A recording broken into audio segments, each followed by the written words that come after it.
이 시간도 성령으로 역사해 주셔서 말할 것, 이럴 것 생각나고 기억나고 또 함께 은혜로 나누는 시간 되게 하옵소서. 미참한 하구들 잘 안전하게 와서 또 은혜 가운데 함께 하게 하옵소서. 예수 이름으로 감사하며 기도합니다. 아멘. 오늘은 책 119페이지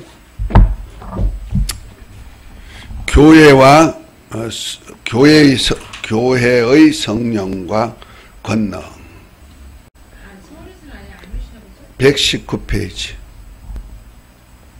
서울? 다음 주.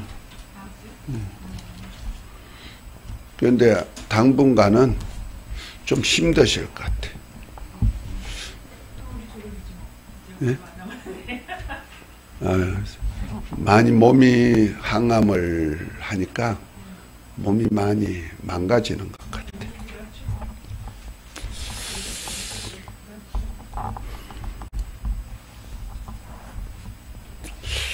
자, 신앙생활은 잠시 보이다가 없어지는 사라질 세상이나 물질을 위한 것이 아니라 자신의 영혼이 받을 영광을 위하여 영원한 하나님의 나라와 하나님의 의를 위해 사는 삶입니다.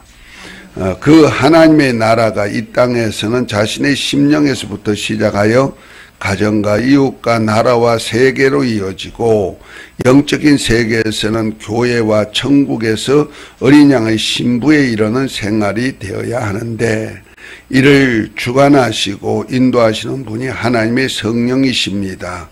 그렇다고 성령께서 단독으로 역사하지 않으시고 항상 삼위일체로서 함께 사역하십니다. 그래서 요한복음 14장 16절부터 20절에 보면은 예수님께서 아버지께 가면은 보혜사 성령을 보내주실 터인데 세상은 능히 알지도 못하고 받지도 못할지만은 너희와 영원히 함께 할 거고 그 속에 계시겠다 이렇게 말하면서 그때는 내가 너희를 고아와 같이 버려두지 아니하고 다시 오리니 세상은 알지 못하지만 너희는 알리라 말씀하시고 그땐 내가 아버지 안에 너희가 내 안에 너희가 내 안에 내가 너희 안에 있는 것을 너희가 알리라 하면서 삼위일체이신 하나님이 삼위일체로 성령과 함께 우리 안에 임마누엘 하시겠다는 겁니다. 이렇게 하신 이유가 뭐이다? 물론 우리로 하나님의 아들들이 된 것을 보증도 해주시고 우리를 하나님이 원하시는 뜻대로 이끌어 가시고자 하는 그러한 뜻도 있겠지만은 하나님이 나라와 하나님의 의를 위하는 삶을 우리가 살 수 있도록 도와주시기 위한 것이다. 아멘.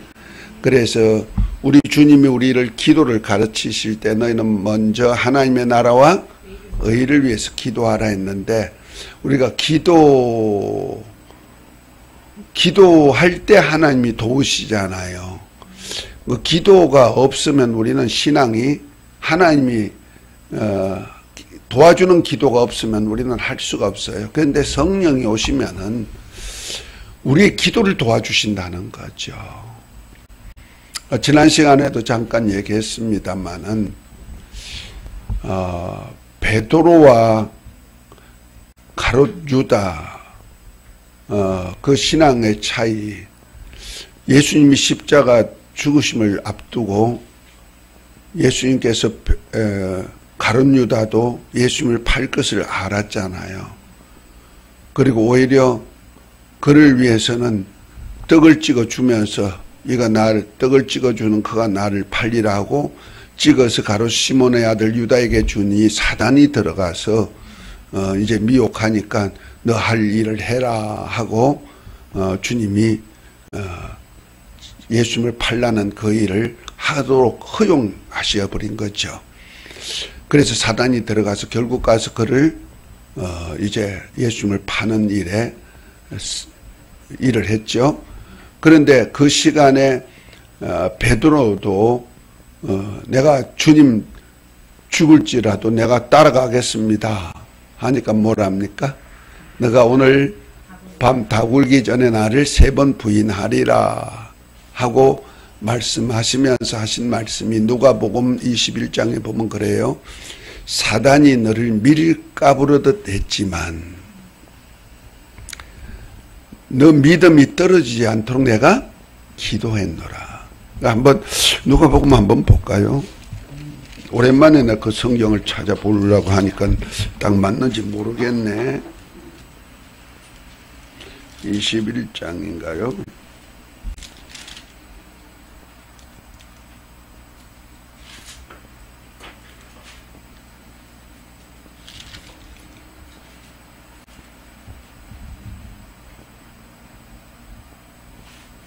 아, 22장이네.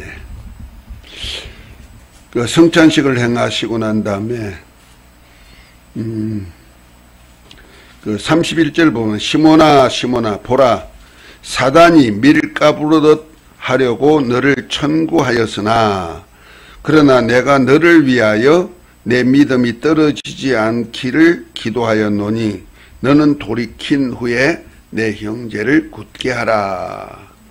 이렇게 말씀하면서 저가 말하되 주여 내가 주와 함께 오게도 죽는 대로 가기를 준비하였나이다. 가라사대 베드로야 내가 내게 말하노니 오늘 닭 물기 전에 내가 3번 나를 부인하니라 하시니라. 이렇게 얘기하죠. 그러니까 예수님은 벌써 베드로가 예수님을 부인할 것을 아는데 그것이 뭐다? 사단이 너를 밀가부르듯이 한다는 거죠.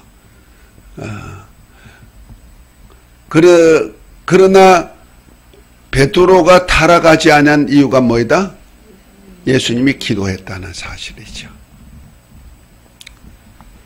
그래서 기도의 중요성을 그렇게 말씀하고 있는 거예요. 그러나 가룟 유다를 위해서는 기도했다?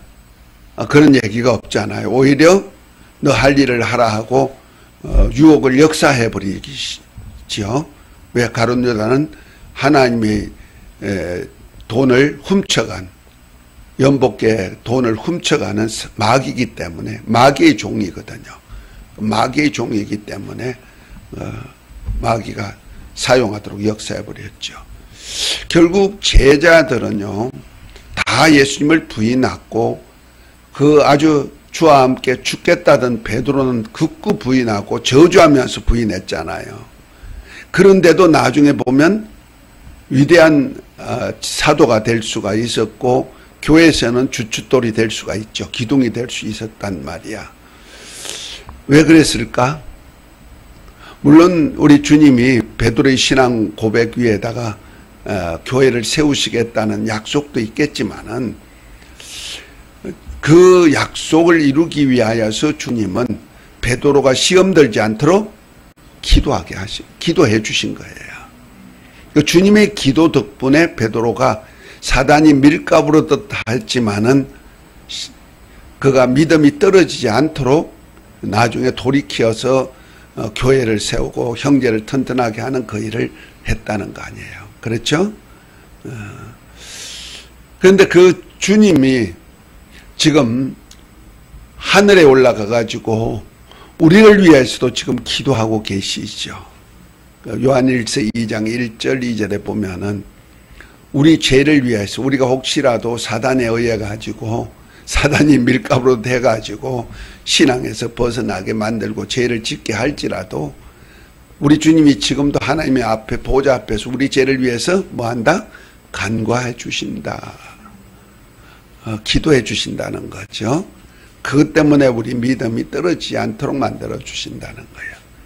그런데 그보다 더 우리를 도우러 오신 분이 계시는데 다른 보혜사, 곧 보혜사 성령이 우리 안에 오셔서 우리를 아주 우리 안에서 우리를 돕는 역사를 하는데, 자 로마서 8장을 한번 봅니다.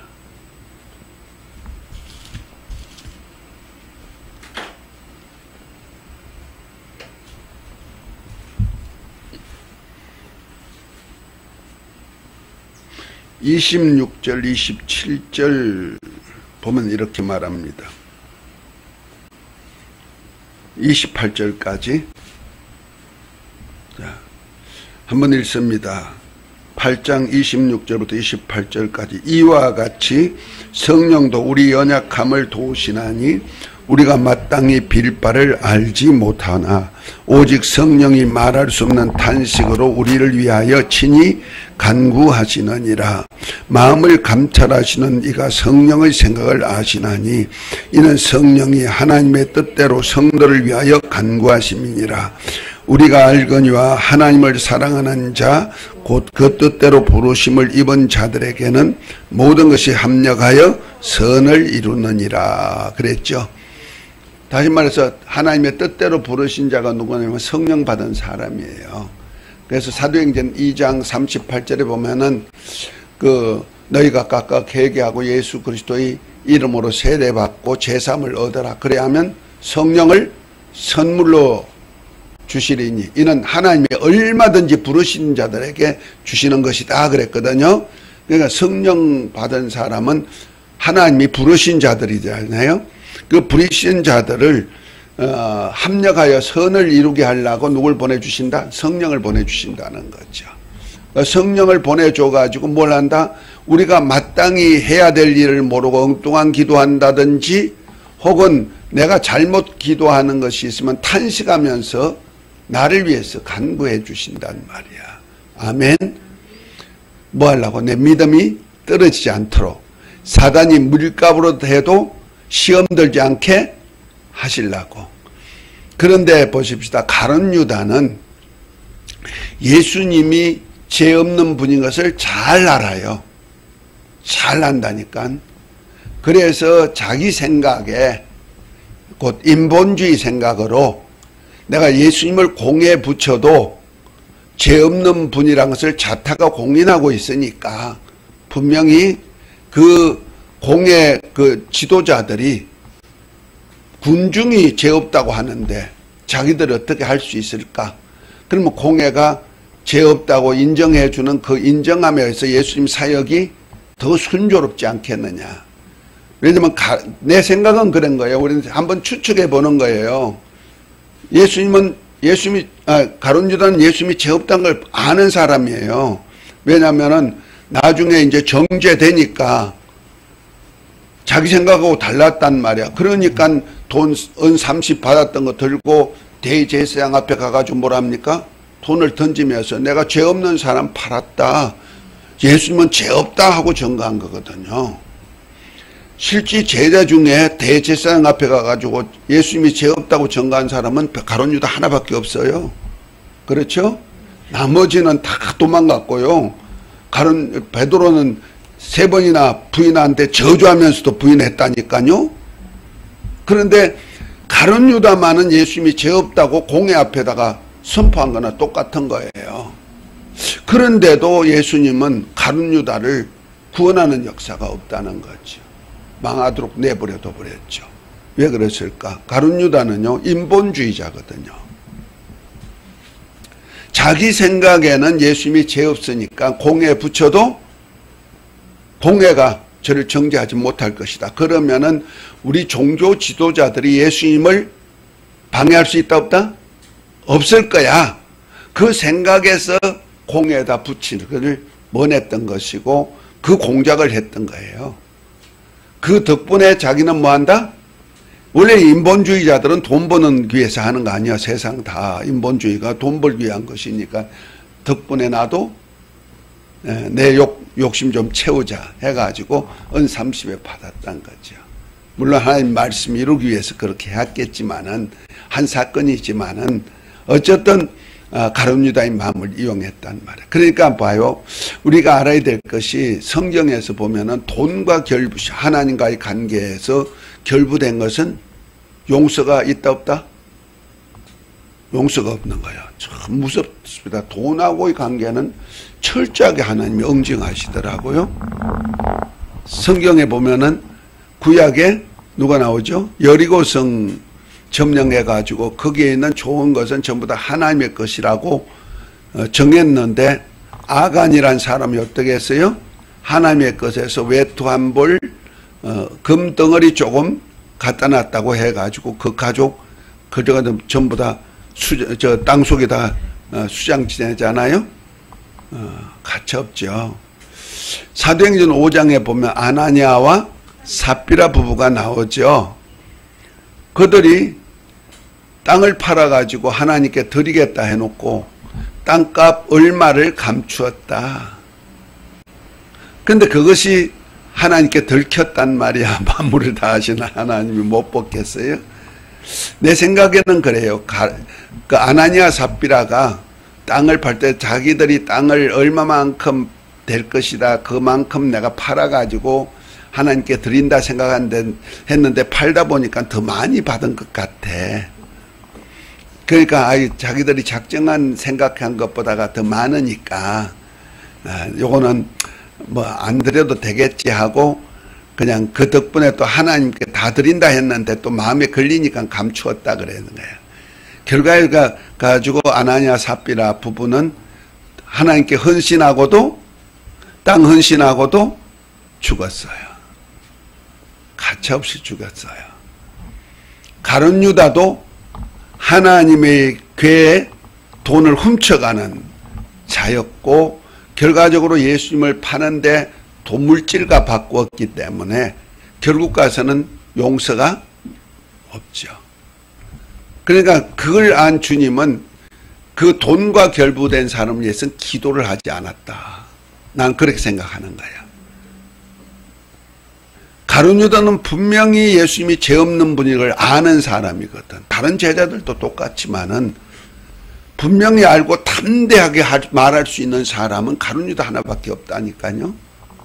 그런데도 그가 망할 수밖에 없었던 것은 바로 돈과 결부되었고, 왜냐하면 돈은 마귀가 사용하는 첫 번째 무기이기 때문에 그런 거예요. 그래서 두 주인을 섬길 수가 없다. 하나님과 재물을 겸하여 섬길 수 없다 하고 말하죠. 그 돈을 재물을 갖다가 만몬신이라 그러죠. 하나님과 버금갈 수 있는 그러한 견지에 있기 때문에 그렇게 생각합니다. 그래서 우리가 신앙생활을 하다가도 돈에 시험 단 사람은요, 어느 교회 가든지 어디 가든지 맨날 거기에 걸려요. 그래가지고 맨날 시험 든다니까. 그 시험하는 자가 누구예요? 마귀. 그러면 시험 들었다는 얘기는 누가 들었다? 마귀 들었다. 그러니까 가룟 유다가 예수님을 팔려는 생각에 은 30을 받도록 다 약속이 됐고 돈을 받았기 때문에 예수님은 그걸 알았죠. 끝까지 사랑해서 그를 돌이키도록까지 했지만은 회개하지 않거든요. 그래서 하나니까 예수님께서 누가 예수님을 팝니까 했더니 뭐랍니까? 내가 떡을 찍어 주는 그가 나를 팔리라고 떡을 찍어 가롯 시몬의 아들 유다에게 주니 사단이 그에게 들어간지라 하고 얘기하죠. 그때 예수님은 너 할 일을 해라 하고 유혹을 역사해 버린다는 거죠. 그러니까 우리가 돈과 결부된 자들은 하나님 나라를 유업받기가 참 힘들다. 그래서 부자가 천국 가기가 얼마나 어려운 줄 아느냐? 낙타가 바늘기로 들어간 것보다 더 어렵다 그랬어요. 그러니까 우리가 성령의 역사는 우리가 물질하고 관계해서 물질에 시험 들고 물질과 하나님보다 물질을 더 사랑하면 성령의 역사가 없죠. 없는데 성령 그러면 일 안 하실까? 하시죠. 뭐해서? 말할 수 없는 탄식으로 저가 하면서 탄식으로 기도한단 말이야. 그런데 결국 가서 우리한테 오셔가지고 보혜사로 계시는 성령께서는 우리가 거기서 이길 수 있도록 도와주는 기도를 하기 때문에 물질에 혹시라도 시험 들었다 할지라도 우리에게는 성령 받은 사람은 어떻게 돼요? 다시 회복할 수 있는, 합력하여 선을 이룰 수 있는 기회가 되게 만들어준다 하는 뜻으로 나는 해석하고 있습니다. 그래서 우리가 성령이 함께하면은 참 믿음이 떨어지지 않도록 할 수가 있는 기회가 있다. 그리고 우리 안에서 날마다 고린도전서 12장 3절 말씀같이 하나님이 영어로 말하는 자는 예수를 저주할 자라 하지 않고 하나님의 성령으로 아니하고는 예수를 주라고 할 수 없다 하고 말씀하신 대로 우리가 성령이 내 안에 계시면 항상 예수님이 하나님의 아들 그리스도인 것을 고백할 수가 있는 것이 항상 나오거든요. 아멘. 그런데 어떤 때는 물질과 관계돼서 곧 마귀에게 속아가지고 마귀의 시험에 들어버려가지고 예수님을 부인한다 할지라도 누구처럼? 베드로처럼. 그런데 그래서 마귀가 밀가부르듯 했지만은 뭐 때문에 베드로 신앙이 떨어지지 않고 나중에 믿음에 굳건하게 서서 형제들을 돌이켜서 하나님 나라 일을 하게 했을까? 베드로가 똑똑해서? 특별 제자라서? 수제자라서 그랬죠? 아니요. 주님이 기도하신 덕분이다. 아멘. 그래서 참 우리 주위에 기도할 수 있는 사람이 있다는 것이 얼마나 중요한지 몰라요. 아멘. 그래서 너희가 성령 받기를 위해서도 뭐 해라? 기도해라고 말씀하신 거예요. 그 기도의 중요성이 있죠. 또 중보 기도는 참 중요한 겁니다. 우리가 전도학을 할 때 전도 그 사람을 낚는 어부할 때 내가 거기다 쓴 것이 있어요. 그 이제 태신자 중에도 곧 하나님께서 택하신 신자 중에도 예비된 자가 있고 준비된 자가 있다 그랬어요. 예비된 자, 준비된 자. 이건 내가 쓴 용어예요. 그냥 뭐 누가 말한 얘기 아니고. 예비된 자가 누구냐? 하나님이 미리 저는 구원하도록 예비했다는 거죠. 준비된 자, 구원받을 수 있도록 준비했다는 거죠. 그러니까 하나님이 누구를 예비하느냐? 저는 구원받을 자야 하고 택자니까 예비했다? 아니고 그를 위해서 기도하는 자가 있다는 거죠. 아무개가 예수 믿는 아무개가 주님 저 믿지 아니하는 저 아무개를 좀 구원해 주세요. 구원하도록 나를 이용해 주세요. 내가 구원하기 저 사람이 구원받기 원합니다. 간절하게 기도하면은 주님이 기도 응답으로 점 찍어 놓는다는 거죠. 예비된 자라는 겁니다. 저는 그걸 참 느낀 장면 지난번에도 얘기했지만은 그 부평의 호암사 주지성 지난번에 얘기했죠. 그거 자살하러 왔다가 어떻게 우리 교회에 와가지고 딱 붙잡혔느냐 이 말이야. 근데 그 사촌 누나가 10년을 두고 기도했다는 거야. 나중에 알게 됐 거예요. 그 사람 누나를 만나가지고 얘기하는데 내가 우리 동생 놓고 10년을 기도했습니다. 그러니까 호암사 주지성이고 예수 믿는 사람 불교 동국대학교 많이 보낸 사람이고 전도사들도 신학교 못 가게 한 사람이고 예수 믿는 사람들도 거기 와서 점치러 온단 말이야. 거기 신학생들도 왔단 말이야. 전도사들도 오고. 목사는 안 갔을까? 숨기고 갔을는지도 모르지. 그다 무당들 신내리게 만들어서 그들을 이끌어 지도하는 지도선생, 수양도사, 도인이란 말이야. 그가 어떻게 말 한마디에 예수님을 믿도록 그렇게 역사했겠어요? 하나님이 딱 찍어놨기 때문에 우리 교회에 오게 만들고 내가 40일 금식하고 이제 보호식 한다는 소리를 듣고는 죽더라도 저 40일 금식한 도사 만나고 죽자 하고 왔을까? 그가 다 하나님이 예비한 자란 말이에요. 우연이란 건 없어요.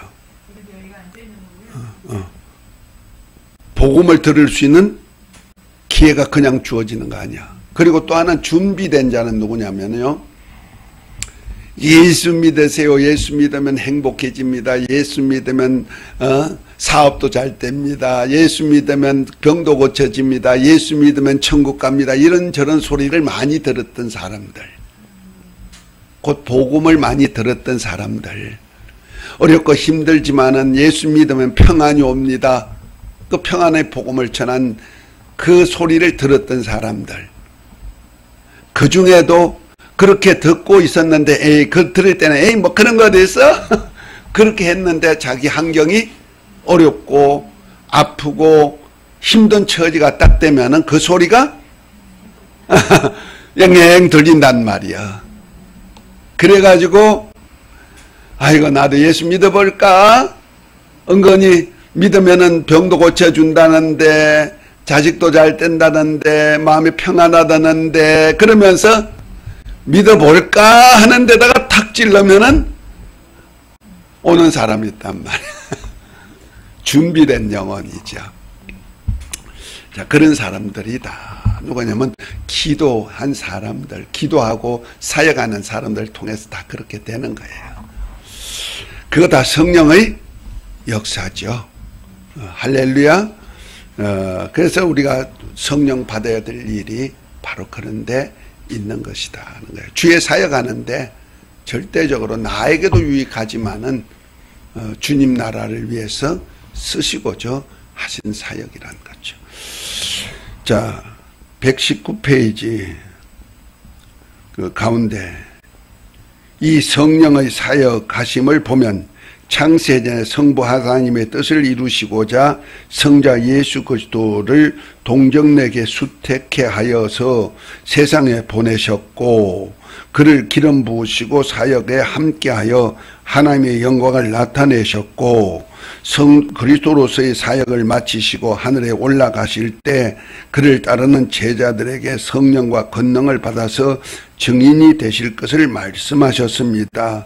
그 오순절 날에 약속하신 성령과 권능이 예루살렘 교회에 임하시고 성령께서 제자들과 함께 하시면서 주의 몸인 교회를 세워서 운행하고 주관하십니다. 그러니까 지금 하늘에 가셔서 아버지 약속하신 성령을 구해가지고 보내주신 이후부터는 성령이 이제는 교회에 와가지고 보혜사로서 사역해 주시는 거예요. 아멘. 그것이 바로 계시록 2장 3장에 나오는 7 교회는 다 성령이 교회에게 하신 말씀을 귀 있는 자는 들을지어다 이렇게 말하죠. 아멘. 그러니까 성령이 교회에다가 하는데 성령이 누굴 통해서 하느냐면요,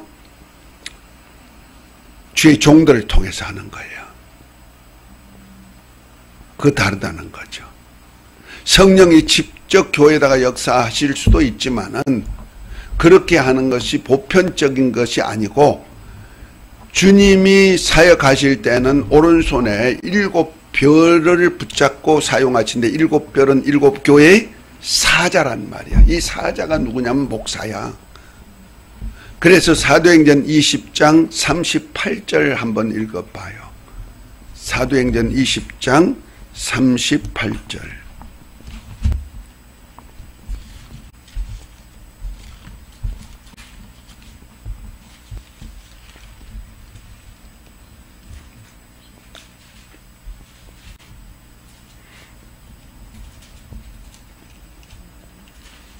아, 28절.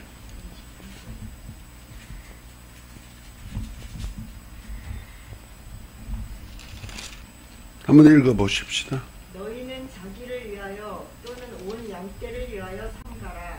성령이 저들 가운데 너희로 감독자를 삼고 하나님이 자기 피로 사신 교회를 치게 하셨느니라. 아멘. 그 감독자를 보내가지고 예수님이 피로 사신 교회를 치게 만드는데 그 감독자가 누구냐면 목사란 말이야. 근데 누구가 세웠다? 성령이. 성령께서 감독자를 세워가지고 주의 몸인 교회를 치게 만든 거예요. 목양하게 만들었다는 거죠.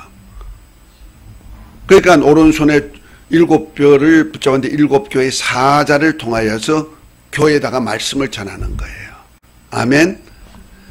그런데 그 교회에서 그 성령의 이끌림 따라서 교회 사자를 통해서 전한 말씀이 계시록 2장 3장에 있는 7교회다. 그래서 계시록 한번 봅니다. 2장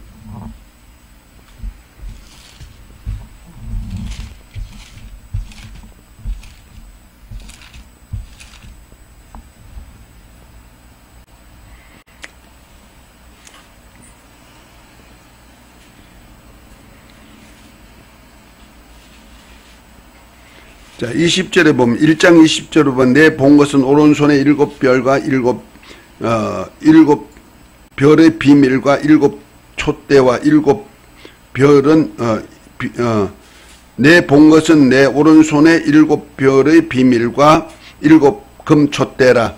7별은 7교회의 사자요 7촛대는 7교회니라. 이렇게 말하면서 2장 1절에 에베소 교회 사자에게 편지하기를 오른손에 7별을 붙잡고 7금촛대 사이로 다니신 이가 가라사대 하면서 이제 7별을 붙잡고 7금촛대 사이에 다니신 이가 누구요? 예수님이신데 예수님은 이제 영어로 성령과 함께 교회에 임하셨다는 거죠. 두셋이 모이는 그곳에 주님이 임하셨단 말이요. 임하셔가지고 주신 말씀이 뭐다? 바로 교회에 대해 하신 말씀이라요.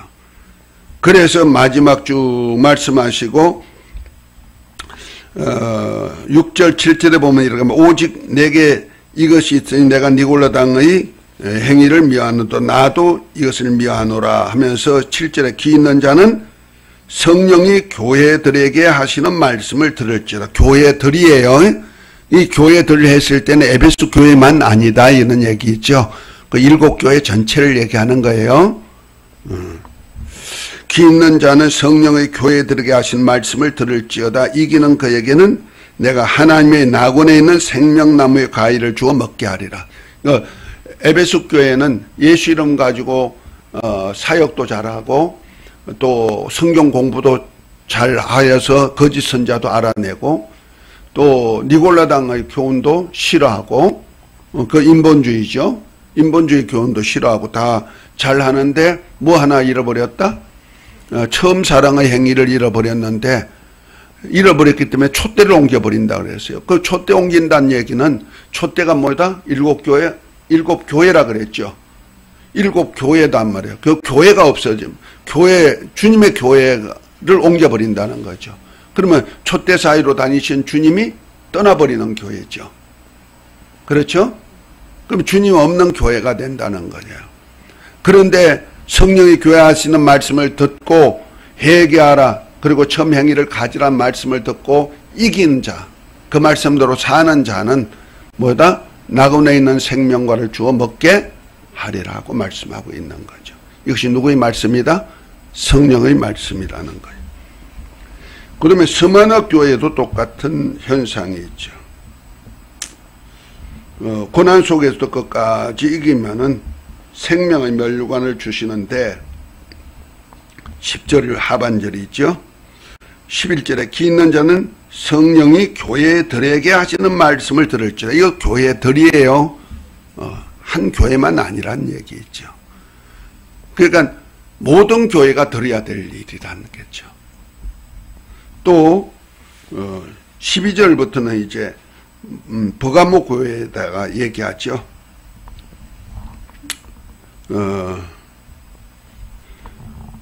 17절이죠. 귀 있는 자는 성령이 교회들에게 하시는 말씀을 들을지어다. 이기는 그에게는 내가 감추었던 만나를 주고 또 힌두를 줄 터인데 그 돌 위에 새 이름이 기록된 것이 있으니 받는 자밖에는 그 이름을 알 자가 없다. 이렇게 말하죠. 첫째 부활에 참여해가지고 하늘 군대로서 그 우상의 나라 곧 바벨론 느부갓네살한테 보여줬던 그 신상을 파괴시키는 돌, 그 첫째 벌에 참여하여서 왕권을 가지고 적그리스도와 나라와 싸우는 그 군대 얘기하고는 거예요. 그 위치에 주겠다는 거죠. 그러니까 성령께서 교회들에게 하신 말씀이 다 나오는 거예요. 7교회마다. 이해가 됐죠? 그러니까 이 이렇게 갈 때 교회의 반열로 이어지는 거예요. 그래서 교회는요, 천국 가면요, 반열이 있어요. 그것이 히브리서 그 12장 22절부터 보면은 우리가 이르는 곳이 시온성과 하늘에 있는 새 예루살렘 성인데 그곳엔 누가 있다? 하나님도 있고 어린 양도 있고 천만 천사도 있지만은 거기는 하늘에 기록된 장자들의 총회도 있고 교회도 있고 그 다음에 온전케 된 의인의 영들이 있다 그러죠. 다시 말해서 지금 말하면 어떤 겁니까? 사도 같은 직분을 가지고 후사로서 사역하는 사람이 있고 그 다음에 하나님의 아들로서 성도 같은 교회를 섬기고 같이 연합하여서 교회를 세우는 성도 같은 성도가 있고 그 다음에 각동각처에서 주의 이름을 부르는 신자 같은 곧 구원 얻는 그런 사람도 있다 이런 얘기 있죠. 그런 사람 중에 이렇게 반열이 있다. 세 반열로 두었죠. 세 그룹으로. 반열이가 아니고 그룹으로 두었단 말이에요. 그룹으로 두었는데 하나님의 아들들, 곧 교회는 하나님의 아들들인데 성령이 교회에게 하신 말씀을 듣고 이기는 자는 하늘나라를 유업받는다. 예루살렘을 유업받는데 계시록 21장 7절이지요. 예루살렘을 유업을 받는 이거 하나님의 아들이란 말이에요. 그런데 하나님의 아들이라고 똑같느냐? 아니요. 행한 대로 우리 주님이 이렇게 단계로 구별하는데 7단계로 구별시켜 놨다는 거예요. 그래서 7 반열이 있다. 하나님의 아들이라고 다 똑같은 아들이 아니고 어떤 사람은 그저 겨우 그 예루살렘 성 진주문을 통해서 들어가서 아버지 보호자로부터 생명수 강이 흐르고 강 좌우에 있는 달리는 열매를 따먹을 수 있는 권리, 곧 아버지 집에 대문을 열고 딱 들어갈 수 있는 권리를 주시는가 하면은 어떤 사람은 성전의 기둥이 되게 만들고 어떤 사람은 마귀를 대적하고 하나님의 나라를 세우는 사역에 쓰임 받기도 하고 그런 사람은 공신이잖아요. 그죠? 장군 같은 공신이잖아. 어떤 사람은 주님 보좌에 앉은 것 같이 보좌에 앉아가지고 백성을 다스릴 권리가 준단 말이에요. 그런가 하면은 왕이라도 다 같은 왕이 아니고 뭐요? 어떤 사람은 10골의 권세, 어떤 사람은 5골의 권세 이렇게 분배가 된다는 거죠. 그래서 지난번에 제가 유튜브 한번 올린 거 있죠. 누구더라? 이기용 그 천국 봤던 그분 얘기를 듣다 보니까 그러니까 육체 이탈을 해가 영혼이 이탈해서 본 거예요.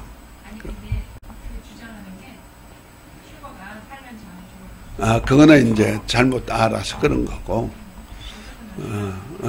그러니까 그 천국의 모습은 잘 봤던 것 같아. 성경적이다. 그래서 한번 보라고 한 거예요. 그런데 그거 보니까 그 앉는 자리가 다 3단으로 돼 있더라.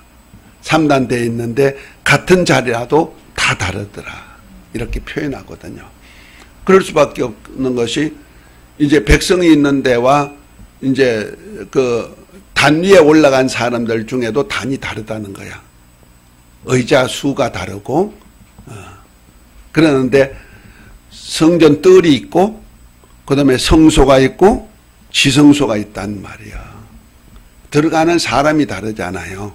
성전 뜰에는 레위인들이 있죠. 레위인들이 활동하는 무대지요. 성전 바깥에는 백성들이 있는 거고. 그 다음에 성소에는 누가 들어가? 제사장이 들어가죠. 레위인은 못 들어가죠. 그 다음에 지성소에는 누구만 들어가? 대제사장만 들어가죠.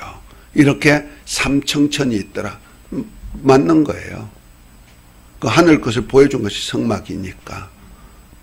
그리고 그 층마다도 가까이 가는 의자 수가 다르더라. 그런 얘기를 들으면서 맞다. 그건 맞다. 그런데 가장 예수님의 제자 중에 요한과 야고보의 어머니가 그 예수님이 나라가 임할 때 내 아들을 어떻게 달라? 하나는 오른편에 하나님 왼편에 앉게 해달라 했을 때는 하나님의 보호자가 있고 보호자 주위에 24장로들이 있는 것이 계시록 4장 5장에 나오잖아요. 24장로들이 앉은 자리가 그 자리가 누구냐 하면 바로 제자들이 앉을 자리란 말이야. 그래서 오른편, 왼편, 우의정, 좌의정 아주 가까이 있는 사람, 그러면 좀 먼 데 있는 사람이 있죠. 내가 볼 때는 10골의 권세 가진 사람이 가장 가까이 있지 않겠는가. 그리고 한 골을 가진 사람은 좀 멀리 있을 것 같고 몰라, 가보면 알겠죠.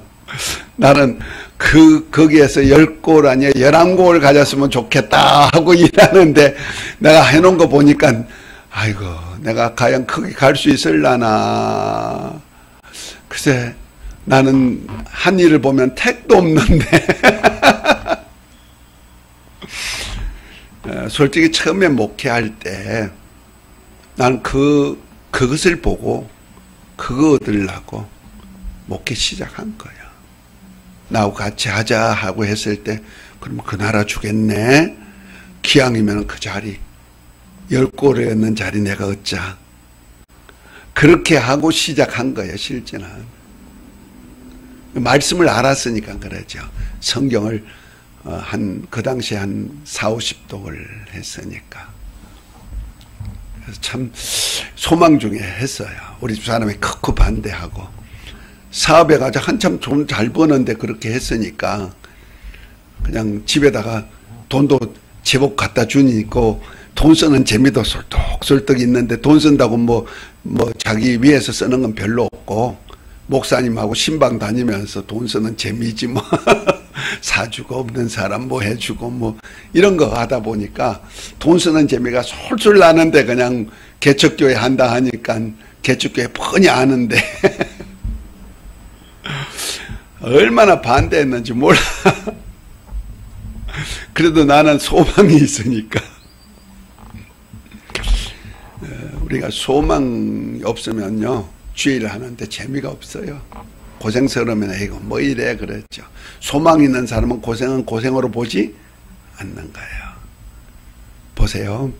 저는 건축을 했기 때문에 그 어떤 때는 그 개인집 허름한 집 있죠.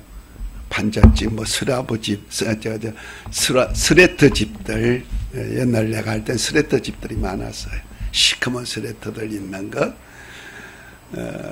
그 옛날 구옥을 그 지프로 했던 집을 허물고 이제 그 위 지붕만 이렇게 한 집들이에요.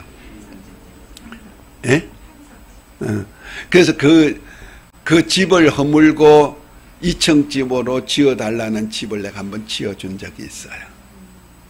근데 땅이 제법 이제 되니까 이제 자기들이 이제 집을 짓는데 요즘같이 공법이 아주 간단해가지고 불과 한두 달 만에 짓는 거 아니에요. 옛날에는 참 시간이 오래 걸렸어요. 조적을 해가지고 이렇게 하다 보니까 보통 5달, 6달 가요. 2층짜리 짓는데. 근데 마침 장마가 왔어. 근데 그들이 다른 데서 뭐 다른 집에 살 수는 없으니까 마당에다가 천막을 쳐가지고 구석에다가 그것도 화장실도 옆에다 이렇게 만들어 놓고 푸세식이죠. 푸세식 화장실 만들어 놓고 그 있는데 집을 짓는데 집이 아직까지 2층 이제 겨우 올라갈 텐데 장마를 만나가지고 근데 비는 억수로 쏟아지잖아. 땅도 질퍽질퍽하지. 공사 현장이지. 아이들하고 얼마나 불편하겠어. 아이들이 셋인데. 그래서 앞에다가 채양에다가 천막 하나 이렇게 채놓고 비가 낙수물이 떨어지면 저쪽으로 가도록 이렇게 해놨는데 그 안에다가 멍석 자리 깔고는 거기서 밥에 먹고 막 그런데 옆에는 또 푸세식 화장실에서 냄새가 나고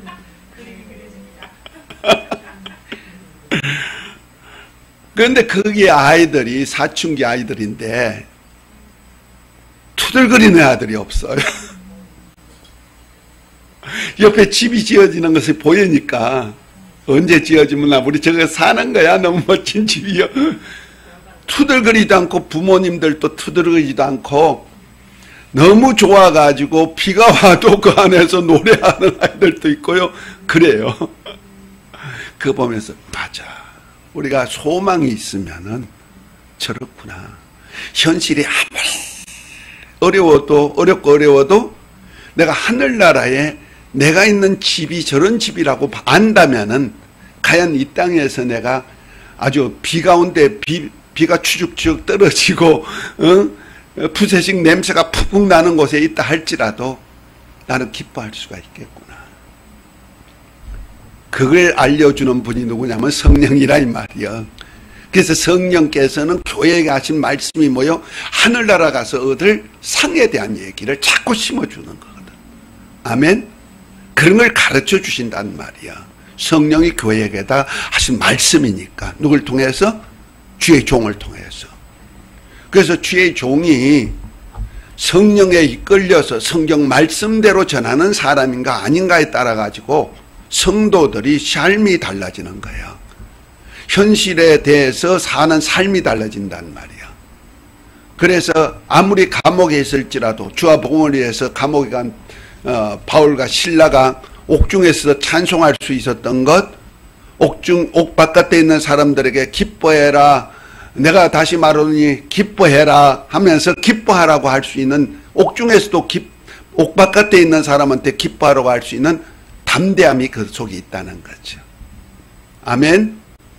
그러니까 우리가 정말 성령이 교회가 하신 말씀을 들을 수 있는 기만 있다면은 어떤 현실 속에서도 감사할 수가 있고 기뻐할 수가 있는 삶이 되는 거예요. 아멘. 그리고 어려울 때는 기도해 놓으면 누가 해결해 주신다? 하나님이. 그래서 말할 수 있는, 내가 혹시라도 잘못하면은, 잘못할 수 있죠. 우리 뭐 인생인데 잘못 안 하는 사람 어디 있어요? 나도 돌아보면은 다 잘못한 투성이밖에 없어요. 허물투성이. 뭐 성공하나 싶으면 나중에 돌아보면 나는 해놓은 것이 하나도 없어. 어떤 데는 허무해요. 내가 뭐하러 살았지? 내가 주를 복음을 위해서 아주 다 드리면서 헐레벌떡 이렇게 살아왔는데 난 뭐 해놨지? 아무것도 없네? 솔직한 얘기 그러는 거예요. 봐, 교회를 세우려니 교회 하나 제대로 못 세웠네? 나 교회 위해서 목숨 내놨는데도 교회 하나 제대로 못 세웠네요. 지금 보니 그래요. 내가 후임 구하려니까요. 다른 분한테 와가지고 다른 분이 자꾸 교회 하겠다고 오지 후임자가 안 오는 거야. 왜? 교회가 안 크니까. 오면 고생 개척하는 거나 똑같으니까 내가 개척해버리지 뭐 또 후임은 또 뭐 후임이야 그러거든. 만약 내가 교회 성도들이 한 50명이 되든 100명이 되든 아니면 1000명이 되든 그럼 후임자 구하기가 좀 쉬울 거 아니야. 그런데 그런 것도 안 되니까 제대로 안 되는 거야. 그럼 뭐야? 내가 쭉 하고 46년을 교회 세우려고 빠등빠등 했는데 보니까 후임자를 세울 만한 교회가 못 만들어졌네. 요즘 보니까 참 처량한 거야. 그 어떤 때는 내가 다른 교회도 가보잖아요. 가보면 성도들이 그나마 한 30명, 50명 앉아있는 거 보면 야, 저 목사님 참 목회 잘하신다. 너무 잘하신다. 그거 느껴지는 거예요. 제가 처음에 목회할 때는 목사님들이 설교하는 소리를 듣고 어떻게 저런 설교해? 저 어떻게 인본주의적이고 영적인 건 없고 판단만 했단 말이야. 그러면서 에이 저 목사님 별거 아닌데 뭐 아니 저럴 수가 있어. 아이고 나는 저보다 더 잘할 수 있어. 이렇게 했죠. 그런데 5년 10년이 지나면서 10년째가 되니까 나보다 1년을 더 먼저 하신 목사님이 계셔. 와, 1년을 어떻게 더 하셨을까? 위대하게 보이더라니까요. 말씀은 제쳐놓고 목회한다는 자체가 1년을 더 목회. 와, 얼마나 어려운데 목회가. 저걸 어떻게 견뎠을까? 어떻게 저렇게 하셨을까? 그 다음부터는요, 한 10여 년 하니까 목사님들이 위대하게 보이는 건데, 선배 목사님들이. 말씀이 좋고 나쁘고 아니야. 목회한다는 자체가 위대하게 보이더라고. 처음에는, 이거 나도 할 수 있으면 그만덩어리 돼가지고, 그렇게 뭐 설교해. 그러듯이 요즘도 처음에는 뭐 200명, 300명 될 때는 나도 1000명, 2000명 될 거 꿈꾸고 그렇게 했는데, 그렇게 될 줄 알았는데, 점점 나중에 낙동강 오래알처럼 아무리 열매 맺어도 다 없어져 버리고 마는 거예요. 그러니까 참 어떤 데는 철학내요, 나도. 그러니까 지금 이 나이도 내가 손수 일해야 되고 손수 다 준비해야 되잖아. 안 그러면 성도들이 있으면 성도들 다 준비해야 되고 부교육자 있으면 부교육들 준비해야 되는데 그들도 하나도 없고. 그러니까 야, 내가 목회 지금까지 뭐 남은 건 뭐야? 어떤 데는 진짜 철량해요. 그런데도 그래서 어떤 때 내가 느끼는 거야. 내가 이뤄놓은 것이 하나도 없구나. 교회 한다고 그렇게 부담거려도 내가 남겨놓을 것이 하나도 없구나. 그래서 다른 교회 몇십 명이라도 있는 목사님들 보면 와, 위대하다. 어떻게 저렇게 목회를 하실까? 그래서 위대하게 보인다니까?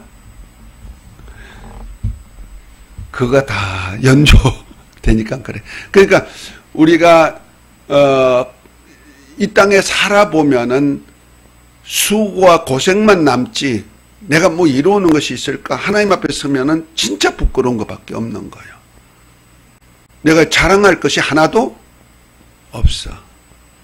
그렇다고 요즘 신학교 안 돼 신학생들도 하나도 새 신학생들 안 오잖아. 그래서 어떻게 될는지 나도 몰라. 다음 학기는. 내일 일은 날 몰라요. 안인숙인가? 그분이 노래가 늘 생각나. 그런데 누가 이끌어 가실까? 성령이 이끌어 가신다는 거. 난 그건 믿어요. 그래서 난 편해요. 애초부터 내가 신학교 할 때 우리 목사님들이 하나같이 목사님 신학교 하려면 광고하고 하세요. 광고 자주 하고요. 그래서 신문에도 내고 복음신문이죠. 그 다음에 기도원 앞에다가 이렇게 현수막 해가지고 항상 붙여놓으세요. 그러면 그거 보고 오는 사람들이 꽤 많아요. 그러더라고. 그러냐고. 나는 뭐 모르겠어. 발에게 무릎 꿇자는 자 7천용사 붙여준다고 했으니까 그 7천용사가 반드시 올 거예요. 발에게 무릎을 꿇지 않은 용사들. 그러면 그 용사들 내가 만들려면 못 만들어. 그러니까 엘리야가 7천용사 붙여준다고 그 소리 듣고는 나중에 나가보니까 누가 있어? 엘리사 만나지. 그 다음에 또 누가 있어? 길갈에, 여리고에, 베델에 다 선지생도들이 다 있네. 그들이거든요. 7천 용사들이. 하나님 미리 예비했구나. 그럼 나도 뭐요? 나도 나 그거 하면 돼. 그래서 나 그걸 안 하려고 난 잊어먹어버렸고 그건 안 이루어질 줄 알고 내가 목회를 포기하려고 할 그때 집사 둘이 부부가 오면서 하는 소리가 발에게 무릎을 꿇지 않은 7천 용사에게 들어가래요 하면서 우리 교회 오는 거야. 주영강 교회 포천에 있을 때. 그래서 아니 분명히 그 소리 들었어요. 그랬더니 아니 몇 번 들어서 이 교회만 딱 정하더라는 거예요. 주영강 교회만. 그래가지고 할 수 없이 완다는 거예요. 자기들이 다른 교회 가려고 아무리 해도 기도하면은 발에게 무릎을 꿇지 않은 자 7천 용사에 가 그래 놓고는 어디? 주영강 교회. 그래서 왔다는 거죠. 그때서야 아하 하나님이 내가 40일 금식할 때 주셨던 말씀이 이루는구나. 그러고 난 다음에 신학교 쪽으로 내가 들어가기 시작했다는 말이야. 그렇기 때문에 난 신학교 주님이 보내시면 한다. 예배한 자들은 올 것이고 발에 무릎을 꿇지 않자 올 것이고 아멘. 그래, 그것만 바라보고 신앙생활 하는 거야. 할렐루야.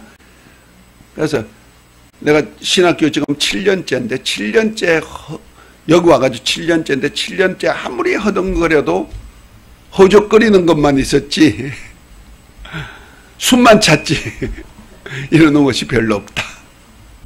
근데 여러분들이 다 이제부터는 훌륭하게 일할 거는 토대만 만들어 놓는 거죠. 어쨌든 성령께서 함께해서 우리를 하늘나라 반열에 상을 주시려고 계획하신 줄 믿으시고 아멘.